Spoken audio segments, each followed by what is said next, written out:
Hello, नमस्ते।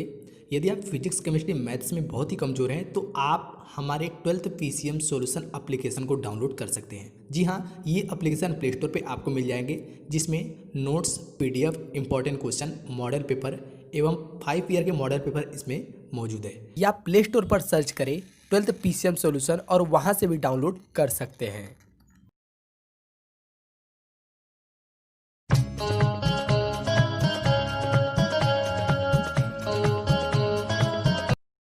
Hello student, study knowledge में विवेक आपका फिर से स्वागत करता हूं। दोस्तों, नए पाठ्यक्रम पर आधारित कक्षा 12 सब्जेक्ट है हमारा सामान्य हिंदी। जी हाँ दोस्तों, ये है हमारा सामान्य हिंदी। ठीक, सामान्य हिंदी में आज हम पढ़ेंगे मात्र एक क्लास में सारा जीवन परिचय। जी हाँ दोस्तों, नए पाठ्यक्रम आधारित जितने भी हमारे लेखक के जीवन परिचय बचे हुए हैं वो सब हम आज की क्लास में डिस्कस करेंगे। हेलो स्टूडेंट, स्टडी नॉलेज में विवेक आपका फिर से स्वागत करता हूं। दोस्तों, नए पाठ्यक्रम पर आधारित कक्षा 12 सामान्य हिंदी।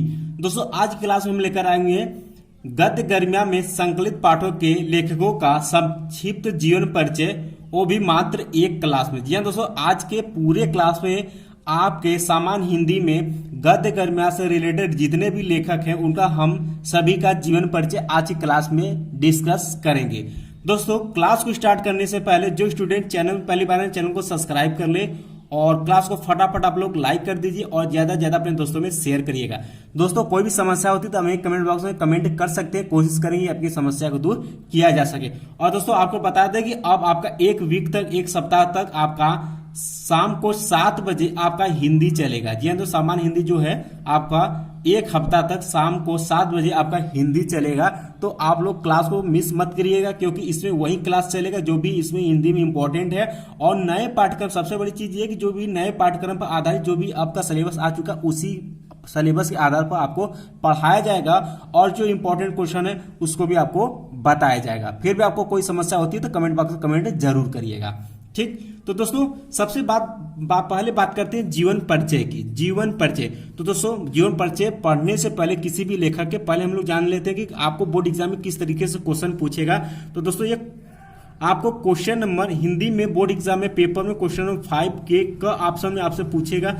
आपको 3 लेखक दे रखेगा, पहला, दूसरा, तीसरा। 3 लेखक आपको दे दिया रहेगा। उसमें आपको उसमें जो आपको अच्छे से जिसका जीवन परिचय आता है, जिनका जीवन परिचय आपको अच्छे से आता है, उन्हीं का आपको जीवन परिचय तीनों में से किसी एक का लिखना पड़ेगा।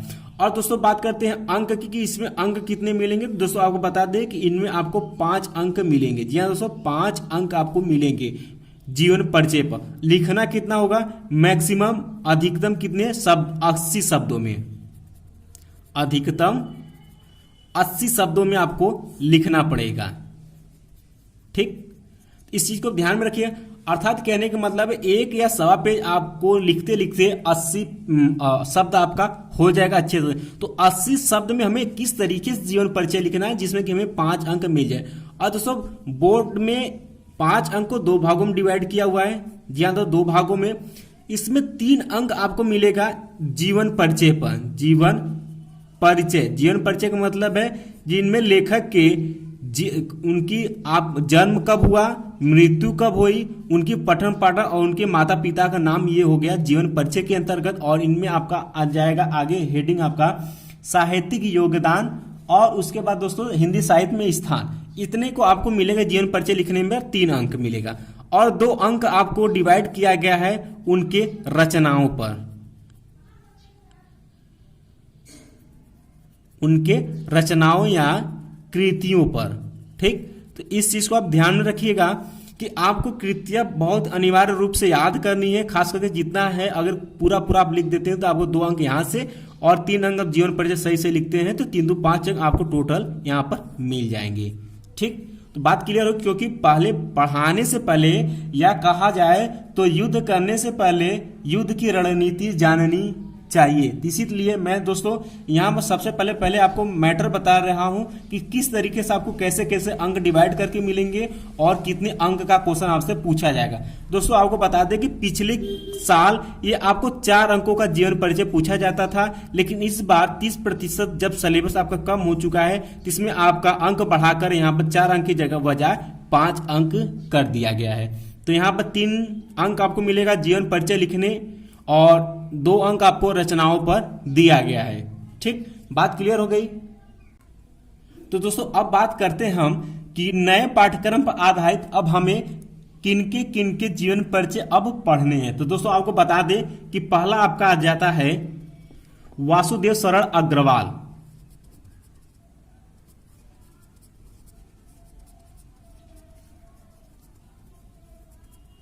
पहला जीवन इनका। दूसरा आपका आ जाता है आपका हजारी प्रसाद द्विवेदी।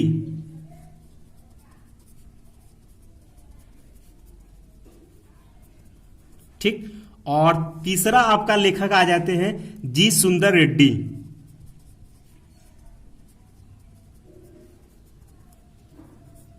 और चौथा लास्ट आपका आ जाते हैं डॉक्टर एपीजे अब्दुल कलाम।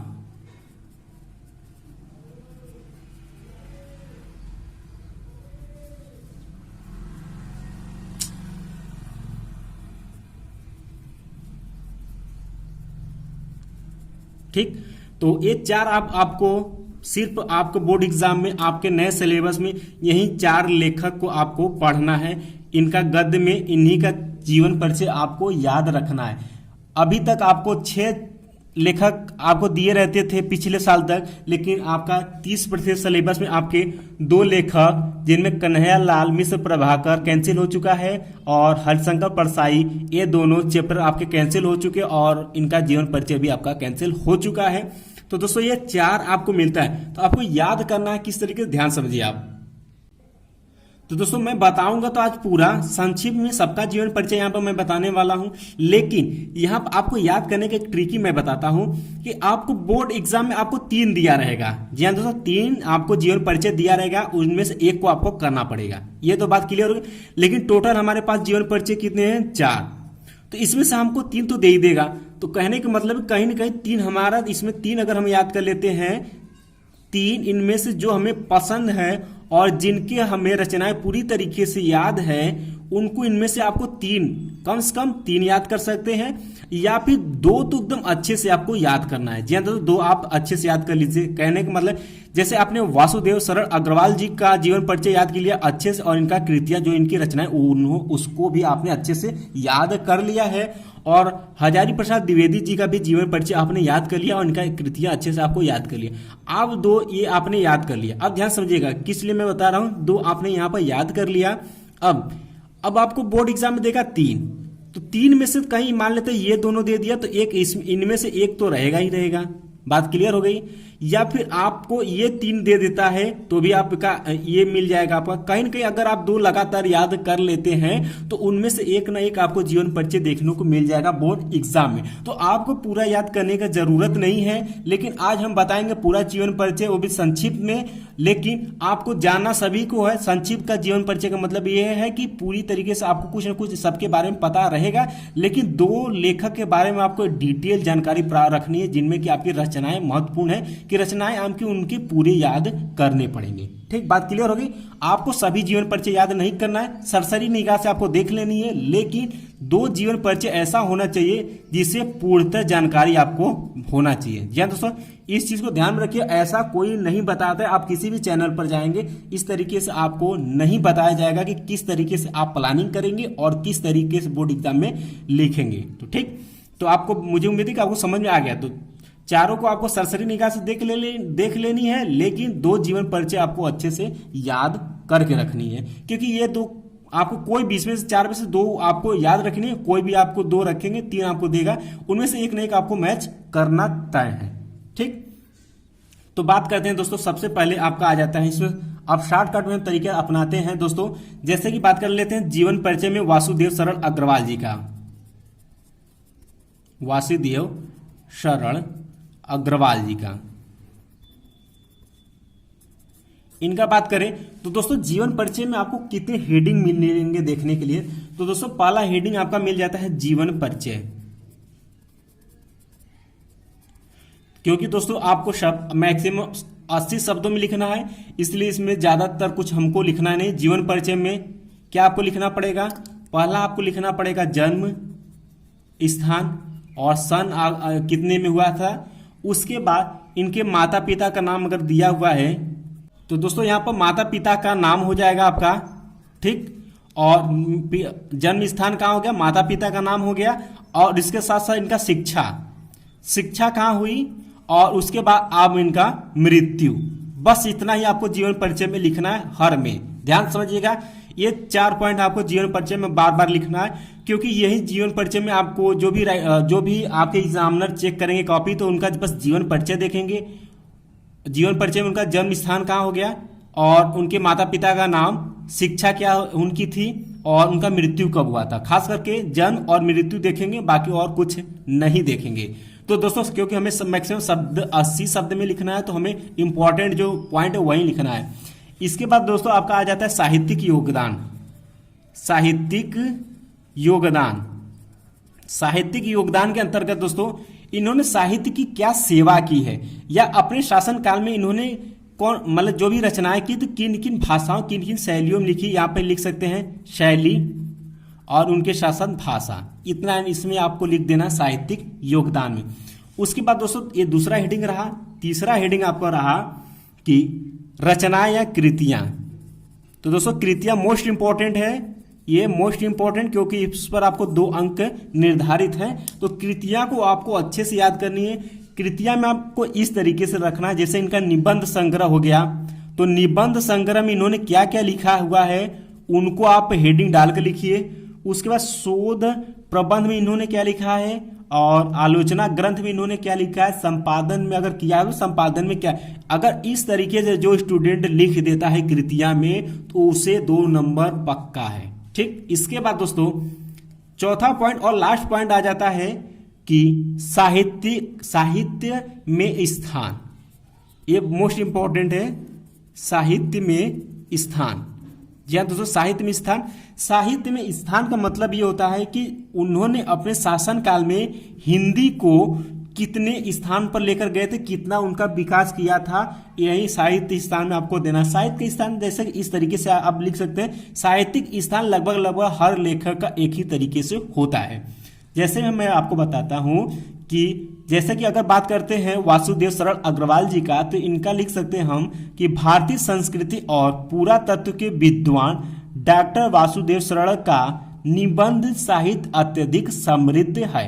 ये पॉइंट आप हर लेखक में चाहें तो लिख सकते हैं। आगे कह सकते हैं कि पुरातत्व और अनुसंधान के क्षेत्र में उनकी समता कोई नहीं कर सकता। मतलब कि साहित्यिक स्थान में इन लेखक का हमें क्या करना है, बड़प्पन करनी है। ये इतना आप मान लीजिए, इनमें हमें क्या करनी, इनकी बड़प्पन करनी, इनकी अच्छाइयों को प्रदर्शित करना है।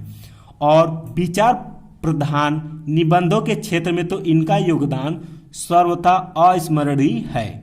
निश्चित ही हिंदी साहित्य में इनका मूर्धन्य स्थान या अभूतपूर्व स्थान या सर्वश्रेष्ठ स्थान है, ये भी आप लिख सकते हैं। तो इसमें 2-3 पॉइंट आपको लिखना पड़ेगा कि इनका हिंदी साहित्य में सर्वश्रेष्ठ स्थान रहा है।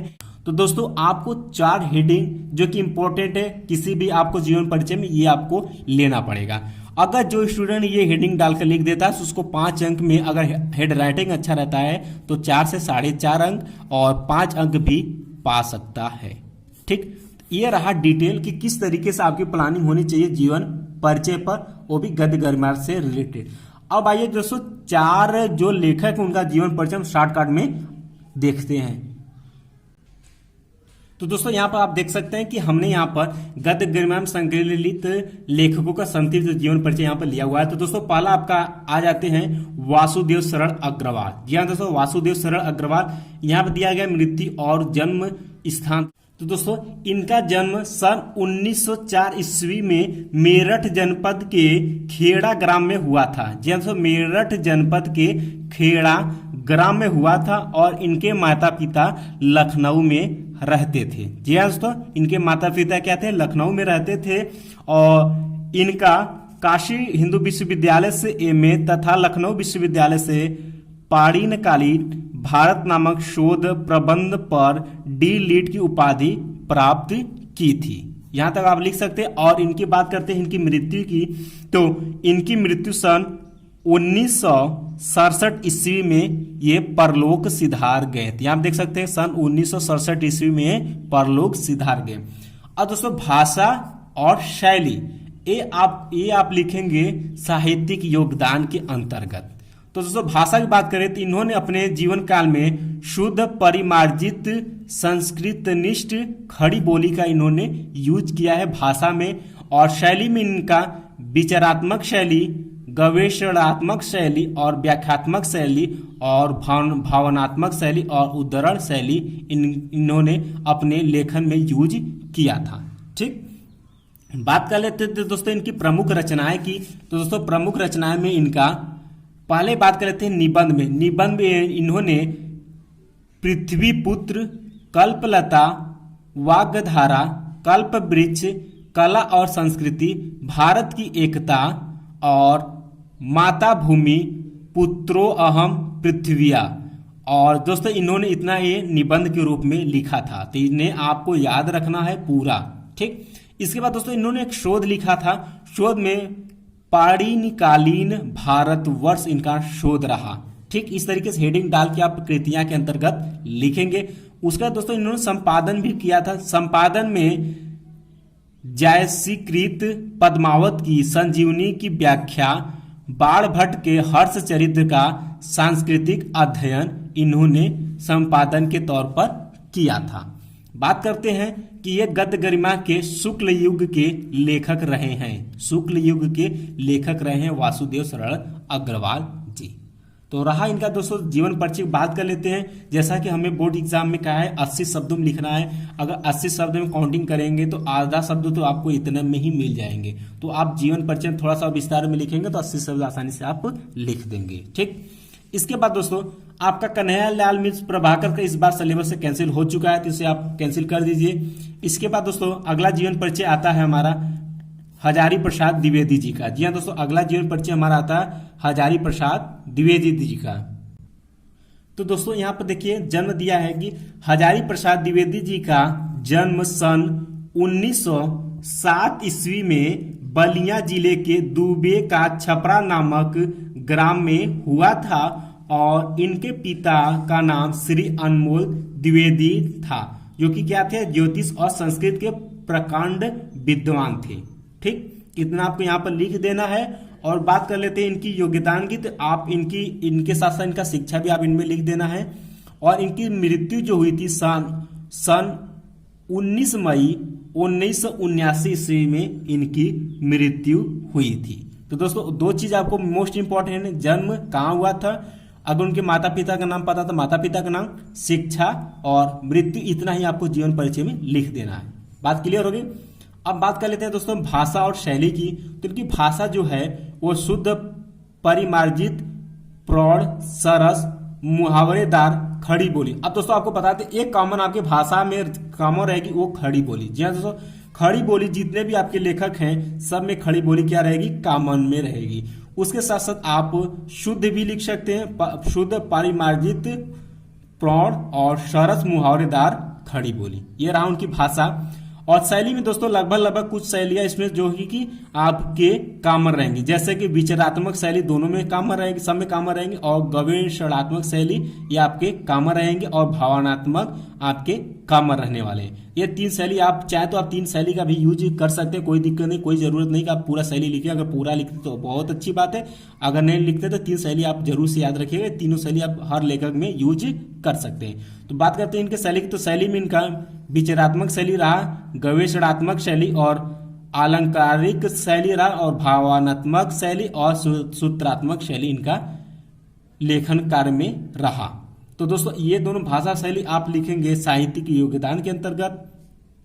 बात कर लेते हैं इनकी रचनाएं के। दोस्तों रचनाएं के अंतर्गत पहला आ जाता है निबंध। निबंध में इन्होंने लिखा था अशोक के फूल, कूटज, विचार प्रवाह, जो कि ये इंपॉर्टेंट और आपको याद भी होगा। इसके साथ साथ आप उपन्यास हेडिंग डालेंगे। उपन्यास के अंतर्गत बाणभट्ट की आत्मकथा पुनर्वरवा और चारुचंद्र लेख अनामदास का पोथा, ये उनकी क्या रही, उपन्यास रही। आलोचना में कबीर, सूर साहित्य, साहित्य का मर्म, ये उनकी क्या रही, आलोचना रही। इतिहास में उन्होंने हिंदी साहित्य की भूमिका निभाई अर्थात इतिहास में उन्होंने हिंदी साहित्य की भूमिका और हिंदी साहित्य का आदि का इन्होंने इनकी रचना की। संपादन में इन्होंने नाथ सिद्धों की बानियां, संदेश रासक इनका 2 मुख्य संपादन रहा है। और बात कर लेते हैं कि ये किस युग के कवि लेखक रहे हैं, तो ये शुक्लेत्तर युग के लेखक रहे हैं। इसके बाद दोस्तों अगला है हमारे जी सुंदर रेड्डी। जी हाँ दोस्तों, आपके सिलेबस में अगला है आपके जी सुंदर रेड्डी। तो दोस्तों बात कर लेते हैं इनकी जन्म की। तो इनका जन्म जो हुआ है वह 10 अप्रैल सन 1919 ईस्वी को हुआ है, वो भी आंध्र प्रदेश में। आंध्र प्रदेश के दोस्तों बेल्लूर जनपद अर्थात बेल्लूर जिले के बतुलपल्ली नामक गांव में इनका जन्म हुआ था। और इनका मृत्यु दोस्तों यहाँ देख लिख लीजिए आप लोग, इनका जो मृत्यु हुई है, मृत्यु इनका सन 2005 ईस्वी में हुआ है। जी हाँ दोस्तों, 2005 ईस्वी में इनका मृत्यु हुआ है। बात कर लेते हैं दोस्तों इनकी भाषा की। तो भाषा में इनका भावानुकूल शुद्ध परिमार्जित खड़ी बोली रही है। और इसके बाद शैली की बात करते हैं विवेचनात्मक, प्रश्नात्मक, आलोचनात्मक और गवेषणात्मक इनकी क्या रही है शैली। इसके बाद दोस्तों बात कर लेते हैं इनकी प्रमुख रचनाएं क्या क्या रही हैं। तो दोस्तों यहाँ आप देख सकते हैं प्रमुख रचनाएं में आपके साहित्य और समाज, मेरे विचार की शोध और बोध, हिंदी और तेलुगु एक तुलनात्मक अध्ययन। जी हाँ दोस्तों, हिंदी और तेलुगु एक तुलनात्मक अध्ययन इन्हीं द्वारा लिखी गई है।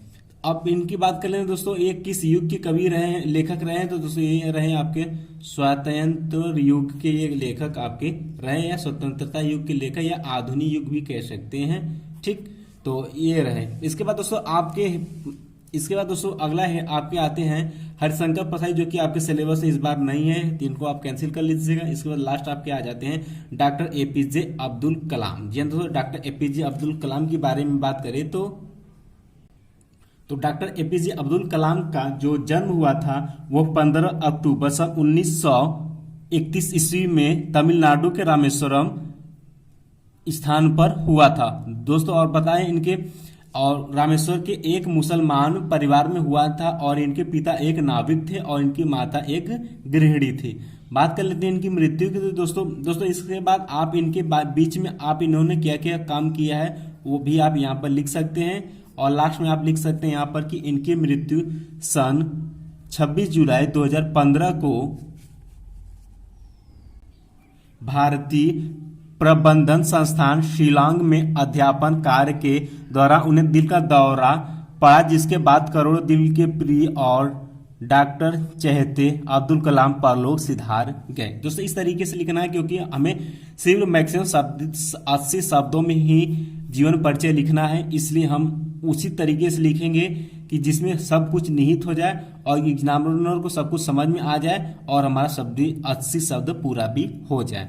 ठीक दोस्तों, बात कर लेते हैं भाषा की। तो संस्कृतनिष्ठ शुद्ध परिमार्जित खड़ी बोली रहा है इनकी, और शैली में इनका वर्णनात्मक, भावनात्मक, आत्मपरक और शब्द चित्रात्मक इनकी शैली रही है।